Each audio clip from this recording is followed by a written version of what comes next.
আজকে কিন্তু মাননীয় বিচারপতি তীর্থঙ্কর ঘোষের এজলাসে সেখানে শুনানি ছিল আর.জি. কর মামলার, এবং একাধিক প্রশ্ন কিন্তু সিবিআই এর উদ্দেশ্যে তুলেছেন মাননীয় বিচারপতি, যেখানে তিনি জানতে চেয়েছেন যে সিবিআই এর কি কোথাও মনে হয়েছে যে এটা গণধর্ষণের ঘটনা, যদি মনে হয়ে থাকে তাহলে সেক্ষেত্রে কারা সেই সন্দেহভাজন, কোন কোন ধারায় চার্জ গঠন করা হয়েছে, সাজাপ্রাপ্ত ব্যক্তি কি একমাত্র অভিযুক্ত নাকি আর কেউ আছে, সিবিআই কে প্রশ্ন করেন আজ বিচারপতি তীর্থঙ্কর ঘোষ।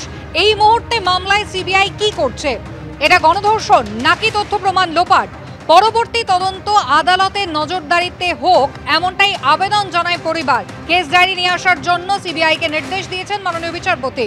অতিরিক্ত পুলিশ সুপার পদমর্যাদার আধিকারিকদের দিয়ে এসআইটি গঠন করা হোক, পরিবারের পক্ষ থেকে আবেদন জানানো হয়।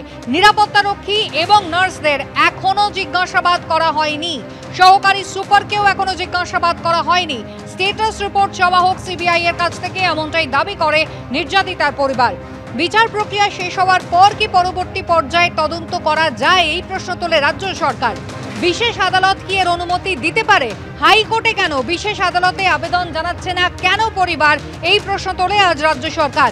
1 বছর ধরে তদন্ত হচ্ছে, সিবিআই কি করছে গোটা দেশ জানতে চায়। সওয়াল রাজ্যের। আগামী 28 মার্চ রয়েছে এই মামলার পরবর্তী শুনানি, যেদিন কেস ডায়েরি জমা দিতে হবে সিবিআই কে।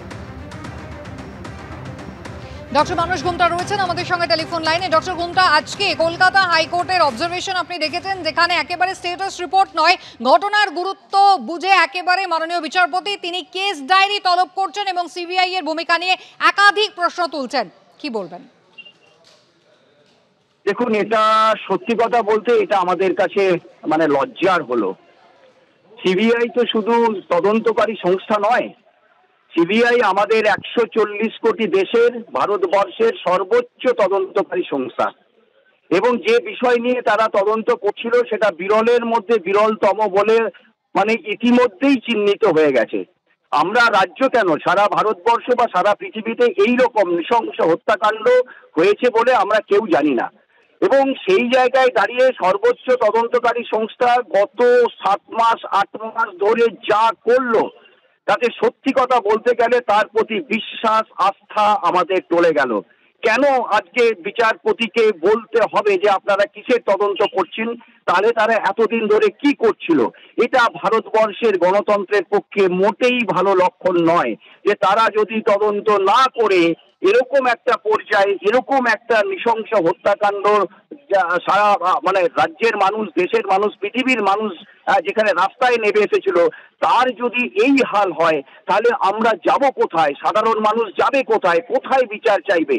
আমরা সিবিআই কে বলবো অনেক হয়েছে, অনেক অনেক আপনারা করলেন, আর নয়। আমরা জানি না আপনাদের উপর কার প্রভাব আছে, কোন সরকারের প্রভাব আছে, বা আপনারা কেন এখনো পর্যন্ত এত দুর্বলতা দেখালেন তদন্তের ক্ষেত্রে। কিন্তু ন্যায় বিচারের জন্য সত্যি কথা বলতে শুধু চিকিৎসক সমাজ নয়, সারা রাজ্যের মানুষ, সারা দেশের মানুষ তারা কিন্তু আছে। আপনারা আমরা সিবিআই কে বলবো আর যেন কোনো আঙুল আপনাদের দিকে আমাদেরকে তুলতে বাধ্য না করেন, আমাদেরকে আবার যেন রাস্তায় নামতে বাধ্য না করেন, তার দায় কিন্তু সিবিআই কে নিতে হবে। যা হলো তাতে সত্যি সত্যি মানে যদি বলেন আমাদের হৃদয় ভেঙে যাচ্ছে, তার কারণ গত 8 মাস ধরে আমরা রাস্তাতে ছিলাম শুধু এই ন্যায় বিচারের জন্য।